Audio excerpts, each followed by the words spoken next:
Niwashukuru sana waandishi wa habari kwa kufika hapa katika ofisi yangu hii hapa kwenye jiji la Dodoma,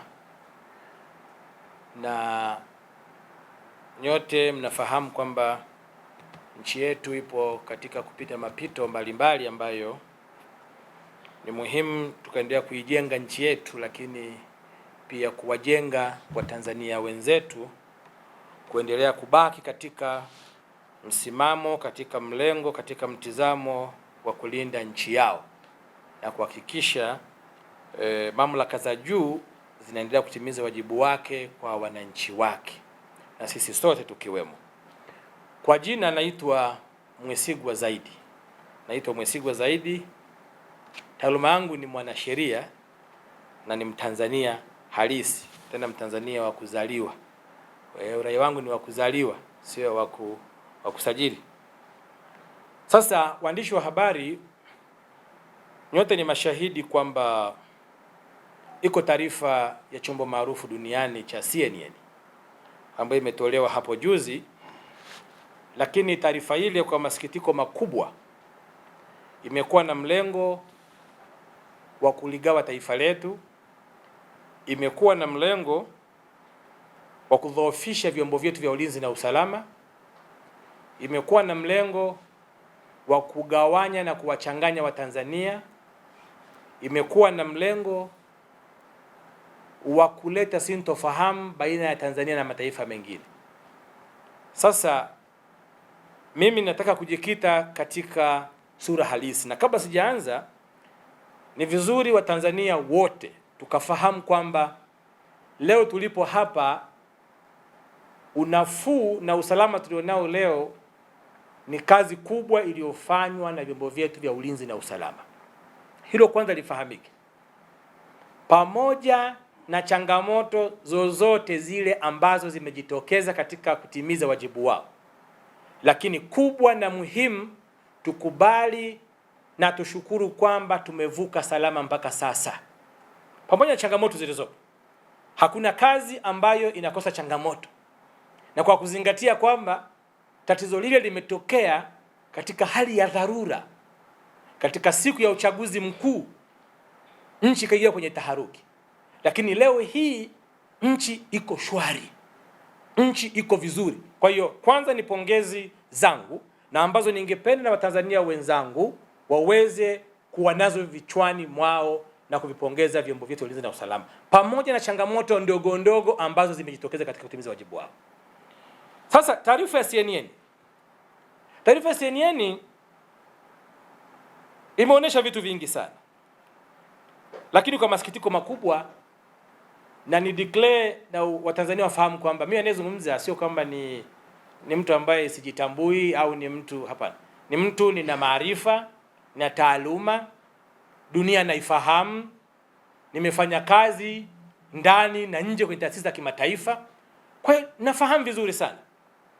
Kwanza niwape background ya CNN. Mjue CNN kihistoria na katika siasa za dunia imekuwa ni chombo ambacho kinatumika vibaya. Kinatumika kuchafua nchi, kinatumika kuharibu nchi, kuchochea mapigano katika nchi. Kwa hiyo si chombo cha kuaminika. Ninyi wanahabari mnajua lugha zenu za kutumia, lakini nasema si chombo chenye maadili mazuri. Mwaka 1994 CNN ilichangia sana vita na mauaji ya kimbari kule Rwanda. Changia sana. Na iko reported katika ripoti mbalimbali za kidunia. CNN hii imechangia sana vurugu katika maeneo ya Darfur. CNN hii imekuwa ikitoa taarifa za ajabu katika Mashariki ya Kati. CNN hii ambayo ni ya Marekani, makao yake makuu huko, bado inalaumiwa na rais mwenyewe wa Marekani, Donald Trump. Bado anailaumu kwa kuwa na taarifa ambazo ni za uchochezi ambazo haziaminiki. CNN inasema yafuatayo. Moja, inaonyesha picha za miili iliyokusanywa makundi, na inasema kwamba hiyo ni miili ambayo polisi wamerundika. Lakini CNN katika taarifa yake hiyo hatuoneshi mahala gani mili hiyo ipo, ni wapi. Anasema alikuwa na satellite ambayo ilikuwa ina cover siku nzima ya uchaguzi katika majiji yote, Dar es Salaam, Arusha, Mbeya, Mwanza. Lakini satellite gani haiwezi kutambua eneo. Yeye anasema tu mili hiyo hapo. Na nyinyi mashahidi, hizi picha tumeziona kabla ya hapo kwenye magrupu mbalimbali zikiwemo. Sasa hasemi mili iko wapi. Lakini jambo jingine, CNN amekuwa bias, amekuwa mchochezi katika matukio yale yaliyotokea ya uchaguzi. Vijana walioingia barabarani kufanya vurugu, waliharibu mali za umma, mali za watu binafsi, kupora, wizi na kadhalika. Vitu hivi CNN haoneshi kwamba kuna matukio ya uhalifu yalifanywa na vijana waliojiita waandamanaji. Hapa tunaanza kuquestion, tunaanza kutafsiri nia ovu ya CNN. Chombo cha habari ni kama mahakama, kinataka kutenda kwa usawa, kutoa taarifa kwa usawa. Taarifa yake iko upande mmoja, sasa inakosa legitimacy. Nia na madhumuni ya taarifa hiyo inarudi kutengeneza moto kwenye nchi yetu, kitu ambacho hatuko tayari, na Watanzania wote tusimame imara kupinga hilo. Haoneshi madhara. Ziko picha mnazo, waandishi wa habari, mabasi yamechomwa, watu wanaingia kwenye maduka kuiba Mwanza, wanasomba mali za watu. Havionyeshi na CNN hivyo kama matokeo ya vurugu za waandamanaji ambao walifanya. Hapa nia yake inathibika kuwa mbaya. Lakini CNN ameonyesha, anasema kwamba watu wameuliwa na kuna makaburi yako kaskazini mwa Dar es Salaam. Anaonyesha vimchanga kwenye picha zake. Kama satellite yake ilifanya kazi ya kuona makaburi, kwa nini satellite yake isionyeshe watu wakizika hao watu? Tulitegemea CNN ituoneshe media hiyo kwamba hawa hapa polisi wanazika watu hawa hapa, au watu wamebeba bunduki, au watu raia akiwa wanazika watu. Satellite gani inaonyesha upande mmoja tu na watu walishazikwa kwa mujibu wa taarifa yake? Watanzania tutumie akili, tushanganue vizuri taarifa hizi, na mjue kwamba nchi yetu inapiga hatua kiuchumi. Nchi yetu ina miradi mikubwa ambayo inaiendesha yenyewe kwa pesa zake za ndani. Hili haliwezi kupendeza kwa mabeberu wenye nia ya kuchafua nchi na kudhulumu rasilimali za hapa. Hawawezi kufurahia hilo. Lakini taarifa hili ukiangalia, anasema nguvu nyingi ilitumika ya polisi dhidi ya raia. Nilitegemea mimi kama chombo kikubwa cha dunia ambacho kina wataalamu wazuri sana, kingetuonesha basi hata uwiano kwamba tazama, raia mmoja hana silaha, amenyosha mikono, amejisalimisha, polisi 10 wa silaha wanamshambulia. Tulitegemea hivyo ili tuone sasa matumizi ya nguvu yaliyokithiri ya polisi dhidi ya raia. Ndugu wanahabari na Watanzania wenzangu, nyote mlikuwepo na mliona. Mlitegemea jeshi la polisi na vyombo vingine vifanye nini hali ya kuwa umma wa watu umesongamana, unakwenda unaunguza vituo vya mafuta, wanaingia madukani, wanaiba, wanaua watu, na hapa nitoe ushahidi. CNN kuna raia wameuliwa na waandamanaji.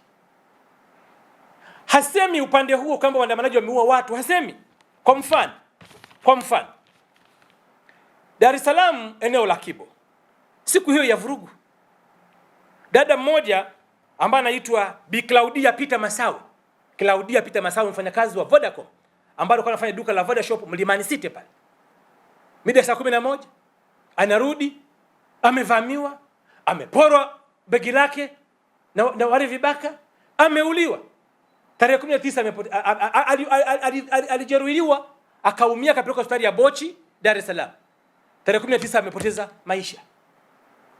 Tutegemea CNN ionyeshe haya kama ingekuwa ni fair, kwamba yako madhara wamesababisha waandamanaji. Lakini tuambizane vizuri, yuko askari mwingine ameuliwa, askari ASP Rajabu, nyumbani kwake maeneo ya Vingunguti pale, na alikuwa ni afisa magereza wa Mbarali, kauliwa. Wanasema huyu ni askari, taarifa zipo. Mbona hii CNN haisemi? Hiyo ni mifano michache. Kama kweli CNN ingekuwa ni chombo cha uhalali, chombo cha nia ya kuonesha madhara yaliyotokea, tulitegemea kionyesha na upande wa pili kwamba haya pia yaliweza kutokea. Huyu mke aliyeuawa na hawa waandamanaji ni mke wa Bwana Anochiche Mgaya. Mke anaitwa Claudia Peter Masawe, mme anaitwa Bwana Anochiche Mgaya. Hospitali ya Bosch 19 pale mtu kafariki, wameenda kuzika kwao kule kaskazini. Lakini CNN anasema kwamba maandamano yanatokana na wananchi hawaikubali serikali yao. Huu ni uzushi. Tulitegemea chombo kama kile cha kimataifa kitupe takwimu, kituambie kwamba kimehoji asilimia ngapi ya wananchi wa Tanzania na asilimia ngapi inakataa serikali yao. Hakuna takwimu, uzushi tu. Amepata wapi? Relevance, uhalali wa taarifa zake ni nini? Nyinyi wanahabari mnajua. Habari itakuwa na chanzo. Chanzo ni nini? Kawahoja akina nani? Wapi? Na lini kumpa hizo taarifa? Ndio maana nasema CNN ni chombo cha uzushi. Na taarifa yake ni ya uzushi na ipuuzwe. Lakini askari wangapi wameuliwa? Tunakubali katika kutenda jukumu lao, wako raia waliuliwa. Liko wazi hilo. Liko wazi. Swali ni katika mazingira gani? Swali ni je, CNN ilitaka wananchi wamalize nchi nzima waandamanaji, wateketeze nchi nzima Tanzania imalizike? ATM zimevunjwa, sote tumeshuhudia, tunaona kwa macho yetu. Matobo ya ATM yako pale. Mbona CNN haionyeshi matobo ya ATM zilizotobolewa hela zikachukuliwa? Mbona CNN haijawahoji wenye vituo vya mafuta waliopoteza mali zao? Naanza kuona mashaka katika taarifa ya CNN. Hivyo basi, niwaombe wananchi wa Tanzania tuendelee kuamini serikali yetu, tuendelee kushikamana pamoja na changamoto ambazo tumepitia katika uchaguzi huu. Hazitufanyi kuacha uzalendo wetu kwa taifa letu. Halitufanyi kubeza vyombo vyetu vya ulinzi na usalama. Haitufanyi kugawanyika. Lakini tujiulize jambo jingine. Kuna huyu jamaa anayejiita rais wa Gen Z, huyu anasema ni Mtanzania. Tazameni hata anavyozungumza kama robot vile. Alafu Watanzania sisi tunajuana Watanzania jamani. Ukisema Mtanzania tutajua Mtanzania wa wapi. Tuna makabila tunajuana sisi hapa. Hatufukui makabila, lakini tunajuana sisi Watanzania. Hata mtu aliyekaa Marekani miaka 50 hatajulikana ametoka. Mimi ukisema mimi ni Mnyambo toka mkoa wa Kagera. Najulikana sisi ukoo wetu, najulikana na familia yetu, najulikana ndugu jamaa, wananijua. Watu kama huyu ni Mwesigwa, ni Mnyambo wa sehemu fulani. Wewe unajulikana, ndugu yangu ni mtu wa sehemu, unajulikana Mtanzania. Hakuna Mtanzania neutral sisi hapa, kama kuna Mtanzania mwenye jina la Tanzania neutral. Tuna Mtanzania tunamjua, ni Mtanzania Mzanzibari, ni Mtanzania Mchaga, ni Mtanzania Mkikuyu, Mkerewe, ni Mtanzania. Tunajua. Mtanzania wa wapi yule? Anajaribu kuaminisha vijana kwamba ni mwenzao wa Tanzania ili apate namna ya kuwaingia vizuri na kuwatumia vibaya. Kwanza niwape pole pia. Tumia nafasi hii kama Mtanzania pia kuwapa pole wote ambao waliguswa kwa namna moja au nyingine kwa kupoteza ndugu zao, kwa kupoteza mali zao, jamaa zao na marafiki zao. Niwape pole kabisa. Hakuna mtu anafurahi kwa namna yoyote ile ndugu yake kumuona ameondoka duniani, kwa namna yoyote ile. Lakini tujue kabisa kwamba ilikuwa ni mazingira ambayo hayazuiliki kwa namna nyingine. Halafu CNN inawapa wale vijana nembo ya waandamanaji. Nembo ya waandamanaji. CNN ni chombo kikubwa, kinafahamu nini maana ya maandamano, kinajua taratibu za maandamano, kinajua maandamano yanakuwa sasa maandamano gani yalikuwa yakianzia wapi kwenda wapi.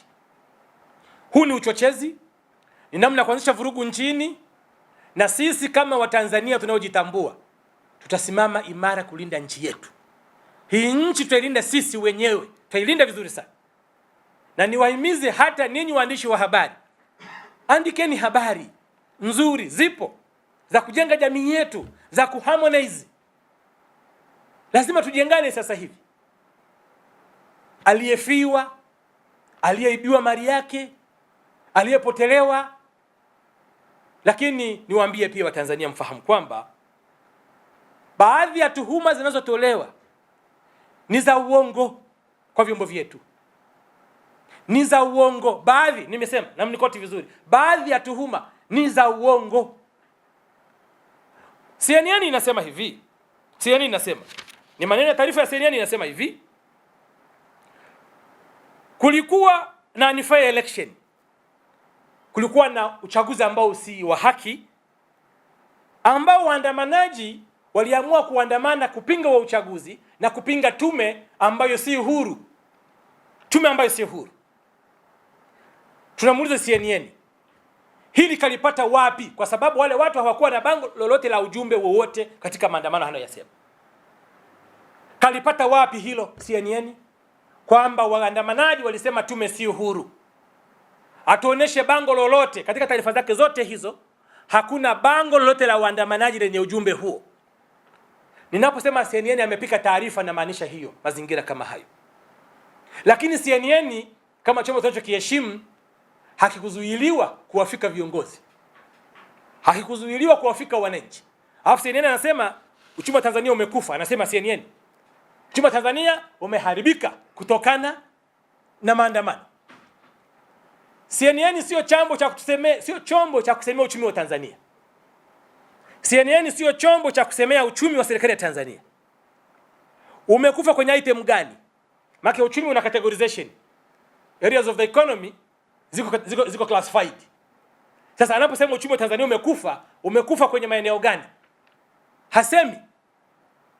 Na kapata wapi chanzo cha taarifa hizo? Ndio maana anasema CNN taarifa yake ipuuzwe. Taarifa yake ni ya kipuuzi, taarifa yake ni ya kuchochea, ni ya kuendelea kuongeza mgawanyiko kwa Watanzania. CNN sijaona ikisema kwamba, nyote waandishi wa habari mlikuwepo, wiki moja imepita hapa, alikamatwa mtu mmoja mwenye asili ya Kenya na Marekani kwa mujibu wa taifa jeshi la polisi, ambaye alikuwa anaingiza mabomu nchini kupitia kule mkoa wa Mara kule Tarime kule. Sijaona CNN ikisema hilo, kwamba vyombo vya ulinzi vya Tanzania viko kazini, viko active kulinda nchi yake. Yeye anazungumzia vitu vidogo vidogo tu ambavyo kimsingi anazidi kutia moto, kutia petroli ili ionekane kuna ufa mkubwa sana. Mimi siamini, na naamini Tanzania hakuna ufa wa kiasi hicho. Ni matatizo yametokea madogo sana ambayo yanasuluhishika na hatua zimeanza kuchukuliwa, na niwaombe viongozi wote wa nchi yangu, wakuu wa wilaya, makatibu kata, wakuu wa mikoa, watendaji wa serikali popote walipo, wajitahidi sana kuharmonize, wajitahidi sana kwenda kwa watu, kujenga umma. Umma huo wa Tanzania bado una imani na serikali yake. Lakini pia hatuambii maandamano yalikuwa na watu wangapi. Nilitegemea tu relevance kwamba wananchi wapende serikali yao. Katika milioni 65 wameandamana milioni 40. Ni 80% wa Tanzania. Hatupi takwimu za walioandamana. Sasa unasemaje leo kwamba watu wengi hawaipendi serikali yao? Huo ni uzushi. Lakini anajaribu CNN kuingiza chuki baina ya wananchi na vyombo vyao vya ulinzi na usalama. Ndio mkakati anaofanya huu. Niwaombe wa Tanzania, endeleeni kuviamini vyombo vyenu vya ulinzi na usalama. Tuendelee kushikamana navyo. Taifa hili linahitaji kulindwa na sisi wananchi kwa kushirikiana na vyombo vya ulinzi na usalama. Sisi ndio wenye dhima kubwa ya kutoa taarifa. Sisi ndio wenye dhima kubwa ya kushirikiana. Lakini pia penye changamoto tushauri. tushauri vizuri, kwa weledi, kwa nia njema, ili kusudi taifa letu libaki kuwa pamoja. Mwisho CNN imesema yafuatayo kwamba CNN inasema kwamba imebaini kwamba Tanzania amani hakuna, ndio inavyosema CNN, na ndio mwanzo wa vurugu hizo kutokea.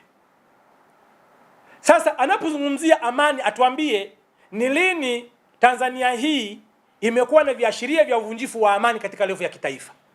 Ni matukio gani ambayo ni literature review kwake anayatumia kusema kwamba haya ni uvunjifu wa amani ambao umekuwa katika historia mbalimbali?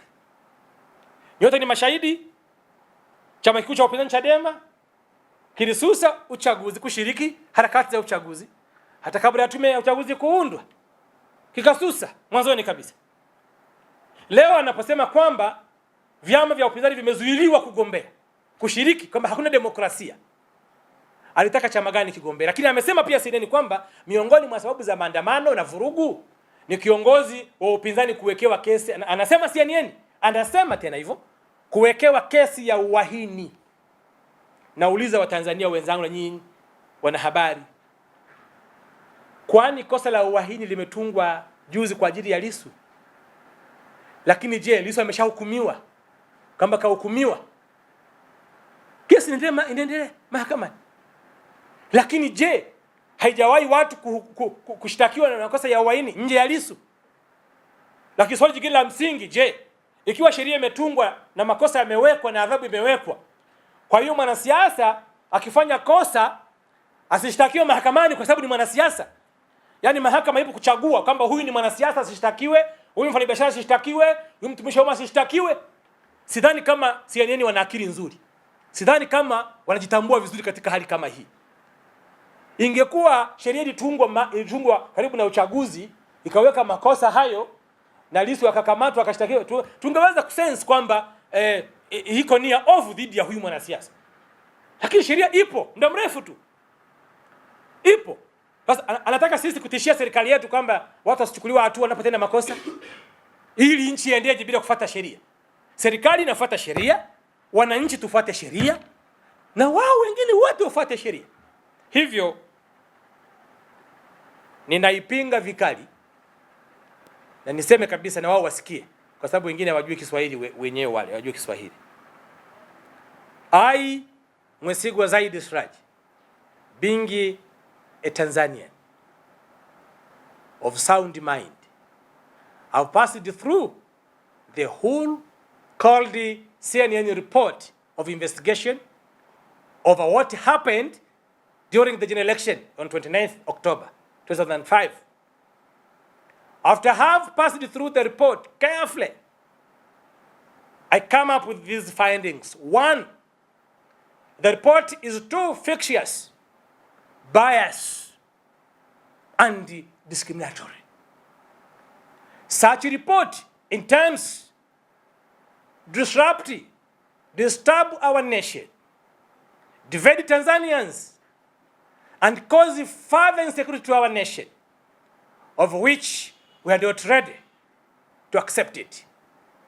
CNN report is lacking legitimacy and relevance due to lack of sources, credible sources. The report is too general. It has no proper and credible source where the information was collected. In so doing, I hereby call upon my fellow Tanzanians to oppose, disagree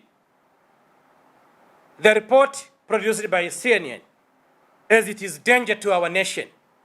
And I hereby call upon my fellow Tanzanians to join efforts, fight against colonialism, fight against all who lead motions, violence, strikes to attack our nation.